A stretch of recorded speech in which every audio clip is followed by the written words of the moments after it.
अस्सलामुअलैकुम। बोल न्यूज़ के साथ मैं हूं नमशा साजिद। बात करेंगे मौसम की। इस्लामाबाद में सुबह से मुसलसल जारी बारिश से मौसम खुशगवार हो गया है। शहर इक़्तिदार के हसीन मौसम का अहवाल जानते हैं नुमाइंदा बोल न्यूज़ महापारा जमान से।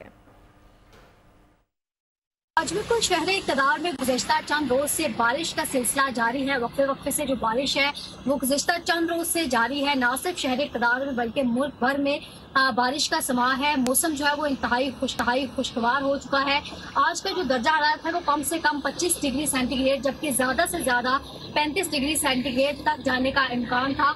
लोग दफातर में जाते हुए इंजॉय कर रहे हैं इस चीज को। कोई जो है वो छुट्टी मना रहा है घर बैठे इसको पकौड़े निकाल के, और कोई जो है वो मौसम को बाहर निकल के इंजॉय कर रहा है। इसी तरह मुल्क भर में जो बारिशों का सिलसिला है वो जारी है और महकमा मौसमात की जानिब से 31 जुलाई तक जो है वो बारिशों का सिलसिला जारी रहने का वक्फे वक्फे से कहा गया है और मजीद जो है वो बारिश 2 दिन तक जारी रहेगी। ठीक है, महापारा जमान अपडेट करनी थी।